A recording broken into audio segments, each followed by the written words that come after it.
Tipografi itu ada di mana-mana. Coba lihat sekelilingmu.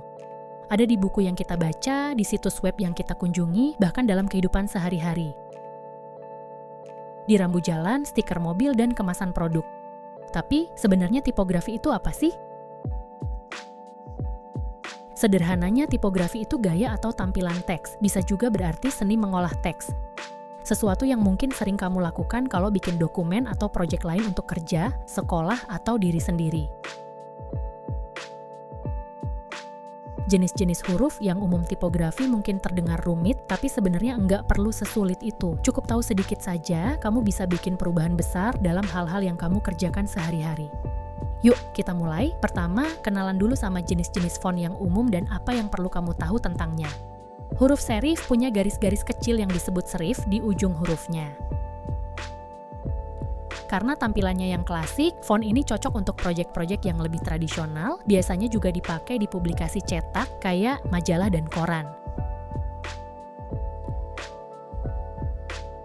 Huruf sans serif nggak punya garis tambahan itu, makanya namanya sans serif, yang dalam bahasa Prancis artinya tanpa serif.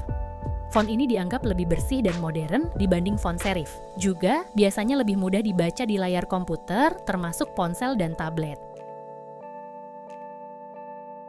Font display punya banyak style yang berbeda.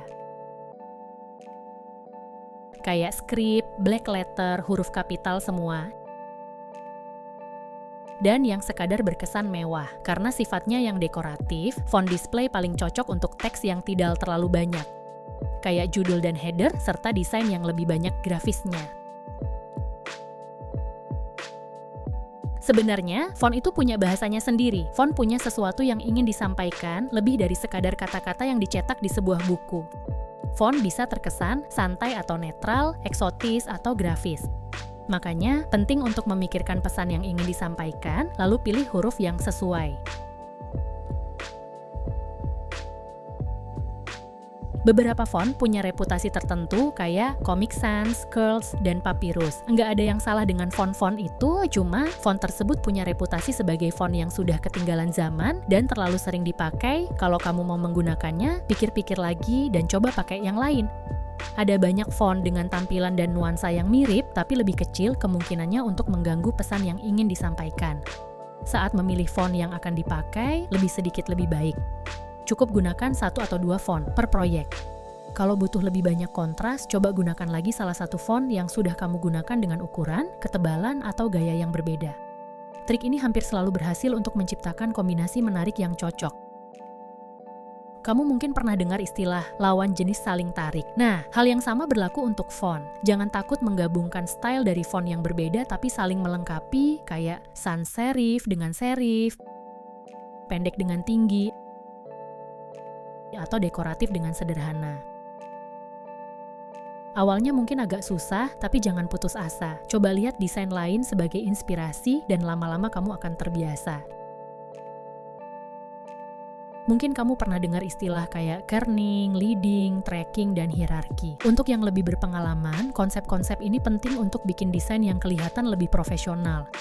Sebagai pemula, kita nggak perlu tahu semua tentang istilah-istilah ini, cukup tahu yang penting buat pekerjaanmu dan membantumu ngobrol tentang desain dengan lebih percaya diri.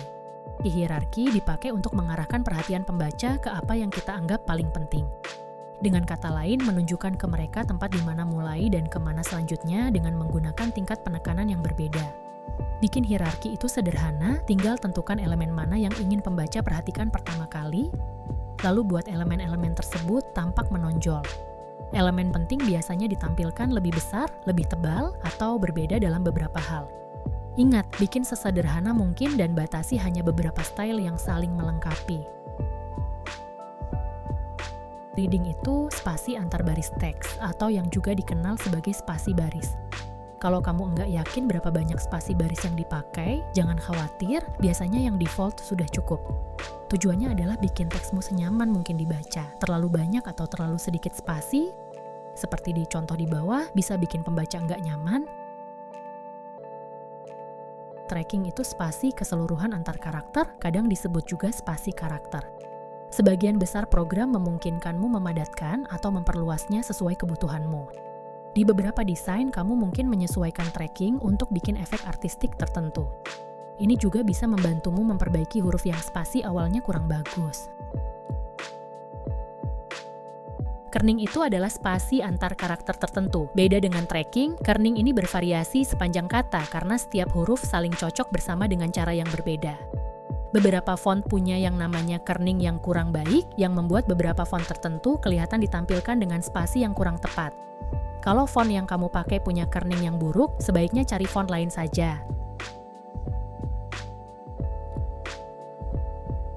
Teks yang dibuat dengan baik bisa membuat perbedaan antara sesuatu yang biasa saja dengan sesuatu yang luar biasa, bahkan kalau kamu baru mulai belajar desain. Yang kamu butuhkan cuma minat pada tipografi, dan kamu akan mulai lebih memperhatikan, lebih banyak melihat, dan bisa melakukan lebih banyak hal dalam pekerjaanmu sendiri.